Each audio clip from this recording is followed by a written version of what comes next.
ഒരു ഇഞ്ച് പോലും പിന്നോട്ടില്ല. തീരുമാനിച്ചാൽ തീരുമാനിച്ചത് തന്നെ.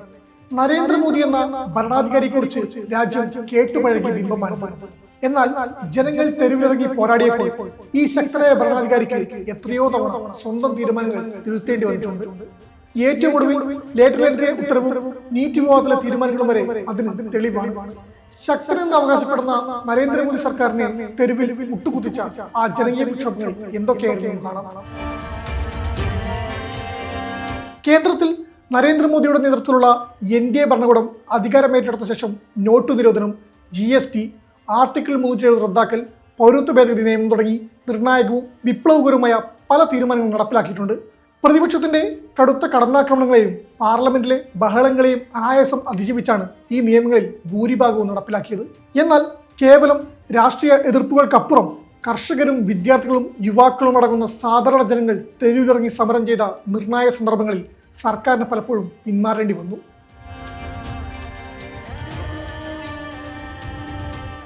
ഈ പരമ്പരയിൽ ആദ്യത്തേത് ഒന്നാം മോദി സർക്കാരിന്റെ ഭരണകാലത്ത് വലിയ കൊടുങ്കാറ്റഴിച്ചുവിട്ട ഭൂമി ഏറ്റെടുക്കൽ ഓർഡിനൻസ് വിവാദമാണ്. 2015 അധികാരമേറ്റെടുത്തതിന് തൊട്ടു പിന്നാലെയാണ് അടിസ്ഥാന സൗകര്യ വികസനത്തിനും വ്യവസായ ഇടനാഴികൾക്കുമായി കർഷകരിൽ നിന്ന് ഭൂമി ഏറ്റെടുക്കുന്നത് എളുപ്പമാക്കുന്നതിനായി 2013 പഴയ നിയമത്തിൽ ഭേദഗതി വരുത്തി കേന്ദ്ര സർക്കാർ ഓർഡിനൻസ് ഇറക്കിയത്. കർഷകരുടെ സമ്മതം വേണമെന്ന നിബന്ധന ഒഴിവാക്കുന്നതും സാമൂഹിക പ്രത്യാഘാത പഠനം ആവശ്യമില്ലെന്ന് വ്യക്തമാക്കുന്നതുമായിരുന്നു ഈ നിർദ്ദിഷ്ട നിയമം.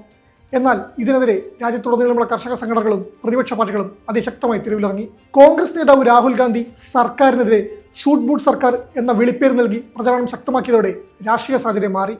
ഈ ജനപ്രിയ ആരോപണം സർക്കാരിന്റെ ഗ്രാമീണ വോട്ട് ബാങ്കിനെ കാര്യമായി ബാധിക്കുമെന്ന് ഉറപ്പായതോടെ ഓർഡിനൻസ് 3 തവണ പുതുക്കിയിറക്കിയെങ്കിലും ഒടുവിൽ 8ാം മാസത്തിൽ പാർലമെന്റിൽ നിയമമാക്കാതെ പിൻവലിക്കാൻ സർക്കാർ നിർബന്ധിതരായി. ഇന്ത്യൻ ജനാധിപത്യ ചരിത്രത്തിൽ തന്നെ ഏറ്റവും ദീർഘമേറിയതും വീര്യമേറിയതുമായ ജനകീയ സമരങ്ങളിൽ ഒന്നായിരുന്നു 2020 ചരിത്ര പ്രസിദ്ധമായ കർഷക സമരം. പാർലമെന്റിൽ വേണ്ടത്ര ചർച്ചകൾ കൂടാതെ പാസാക്കിയെടുത്ത 3 കാർഷിക പരിഷ്കരണ നിയമങ്ങൾക്കെതിരെയാണ് പഞ്ചാബ്, ഹരിയാന, പശ്ചിമ ഉത്തർപ്രദേശ് എന്നിവിടങ്ങളിൽ നിന്നുള്ള ലക്ഷക്കണക്കിന് കർഷകർ ഡൽഹി അതിർത്തികൾ വളഞ്ഞ് സമരം ആരംഭിച്ചത്. സിംഗു, തിക്രി, ഗാസിപ്പൂർ അതിർത്തികളിൽ കർഷകർ തമ്പടിച്ച് സമരം ചെയ്തതോടെ തലസ്ഥാന നഗരി മാസങ്ങളോളം സ്തംഭിച്ചു. കൊടും തണുപ്പും മഴയും ഭരണകൂടത്തിന്റെ അതിശക്തമായ തടസ്സങ്ങളും അതിജീവിച്ച് 300-ലധികം ദിവസങ്ങളാണ് കർഷകർ അവിടെ നിലയുറപ്പിച്ചത്. സർക്കാരും കർഷക നേതാക്കളും തമ്മിൽ 11 തവണ ചർച്ചകൾ നടന്നെങ്കിലും നിയമങ്ങൾ പൂർണ്ണമായും റദ്ദാക്കാതെ പിന്നോട്ടിരുന്ന് കർഷകർ ഉറപ്പിച്ചു പറഞ്ഞു. ഒടുവിൽ 2021 നവംബർ 19 ഗുരുപൂർവ്വ ദിനത്തിൽ രാഷ്ട്രത്തോടെ സംസാരിക്കവേ പ്രധാനമന്ത്രി നരേന്ദ്രമോദി തന്നെ നേരിട്ട് വന്ന് 3 കാർഷിക നിയമങ്ങളും പിൻവലിക്കുന്നതായി പ്രഖ്യാപിക്കുകയായിരുന്നു. രാജ്യത്തെ ചെറുപ്പക്കാരുടെ രോഷം തെരുവിലേക്ക് ഇരച്ചുകയറിയ മറ്റൊരു സന്ദർഭമായിരുന്നു 2022 പ്രഖ്യാപിക്കപ്പെട്ട അഗ്നിപഥ് സൈനിക റിക്രൂട്ട്മെന്റ് പദ്ധതിക്കെതിരായ പ്രക്ഷോഭം. കര, വ്യോമസേന, നാവികസേനകളിലേക്ക് 4 വർഷത്തെ കരാർ അടിത്തറയിൽ യുവാക്കളെ നിയമിക്കുന്ന ഈ പദ്ധതി പ്രഖ്യാപിച്ച ഉടൻ തന്നെ സൈന്യത്തിൽ ചേരാൻ ആഗ്രഹിച്ചു നടന്ന ലക്ഷക്കണക്കിന് ഉദ്യോഗാർത്ഥികൾ പ്രതിഷേധവുമായി രംഗത്തെത്തി. ബീഹാർ, ഉത്തർപ്രദേശ്, തെലങ്കാന, ഹരിയാന തുടങ്ങിയ സംസ്ഥാനങ്ങളിൽ പ്രതിഷേധം അക്രമാസക്തമാവുകയും ട്രെയിനുകൾക്ക് തീയിടുകയും റെയിൽവേ ട്രാക്കുകൾ ഉപരോധിക്കുന്നതുമായ ദൃശ്യങ്ങൾ പുറത്തുവരികയും ചെയ്തു. 4 വർഷത്തെ സേവനത്തിന് ശേഷം 75% പേരും ജോലിയില്ലാതെ പുറത്തേക്കേണ്ടി വരുമെന്ന ഭീതിയാണ് യുവാക്കളെ പ്രകോപിപ്പിച്ചത്. വിഷയം കൈവിട്ടു പോകുന്നതായപ്പോൾ തൊട്ടടുത്ത ദിവസങ്ങളിൽ തന്നെ പ്രതിരോധ മന്ത്രാലയം പദ്ധതിയിൽ നിർണായകമായ പല മാറ്റങ്ങളും വരുത്തി.